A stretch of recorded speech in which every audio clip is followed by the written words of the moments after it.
Monsieur le Président, Monsieur le Ministre, Monsieur le député Maillard, mes chers collègues, la recherche de la concorde entre les individus de pays, d'opinions ou de confessions différentes est l'idéal qu'a toujours poursuivi ma famille politique, et nous savons combien les sujets religieux et identitaires viennent parfois le compromettre.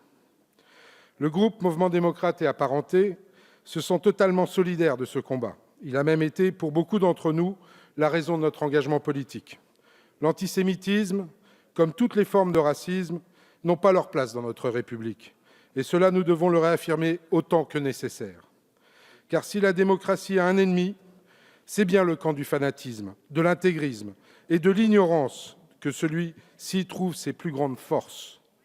C'est pourquoi notre République a très tôt compris l'enjeu que représentait pour elle l'instruction, celle qui permet de s'élever un peu plus haut que soi, d'être à même de pouvoir se forger une opinion et d'être capable de saisir l'immensité du savoir, de la connaissance qui forme notre commune humanité. Nous savons aussi que cette tâche est sans cesse à recommencer et que chaque génération porte la responsabilité de s'y tenir. Notre temps est traversé de convulsions qui donnent lieu à des actes de la plus extrême barbarie. Vous en rappelez quelques-uns, monsieur le député. Agression, injures, meurtres, profanation. Notre pays, comme beaucoup d'autres en Europe, connaît une recrudescence de la violence à l'endroit des Juifs. Et nous savons que cet antisémitisme prend racine pour une large part dans un conflit et dans des affrontements qui dépassent largement nos frontières nationales. Vous le dites parfaitement, mon cher collègue Maillard, l'antisémitisme du XXIe siècle a changé. Il est porté au nom de causes différentes, mais les motifs de sa haine restent, quoi que l'on en dise, toujours les mêmes. Mêmes injures, mêmes stéréotypes, même a priori.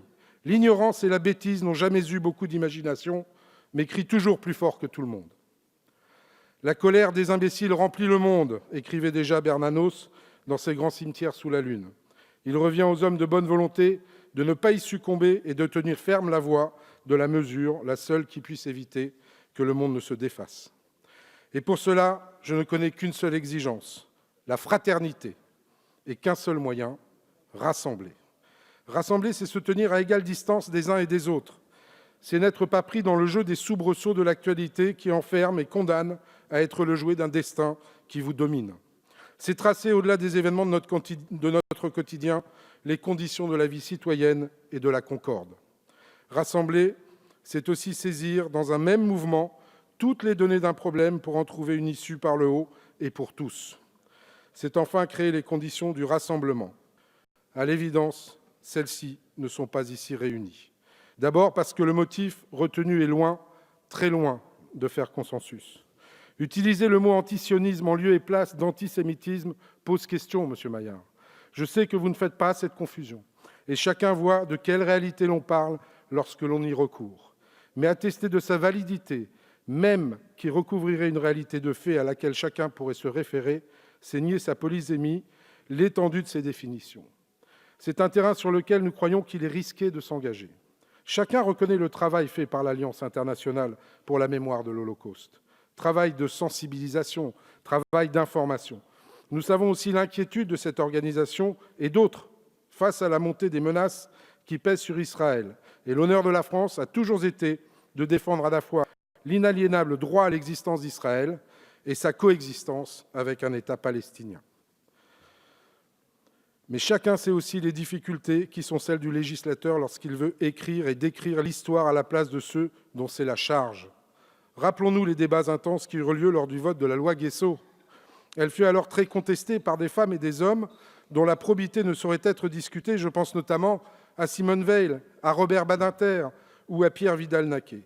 Le mérite de cette loi et la raison pour laquelle elle a subsisté, c'est qu'elle entendait lutter contre tout acte raciste, antisémite ou xénophobe.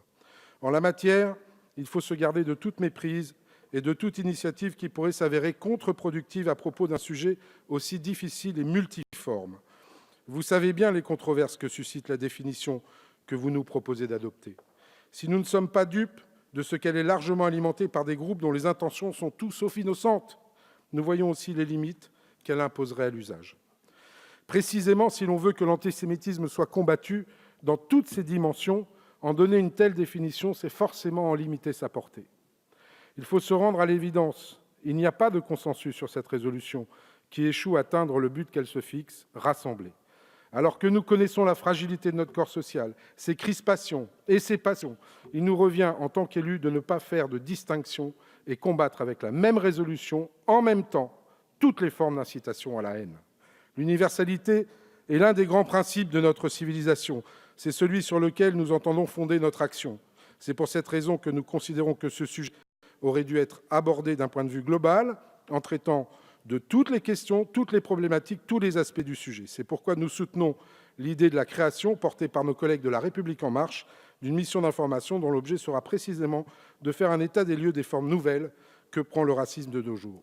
C'est, je crois, la seule issue possible pour trouver les voies du rassemblement qui, je le sais, nous animent toutes et tous. C'est ce message que nous devons relayer, celui d'une République qui prend en compte le devenir de tous les citoyens. En attendant, le groupe du mouvement démocrate et apparenté s'abstiendra sur ce texte et laissera la liberté de vote à chacun de ses membres. Je vous remercie.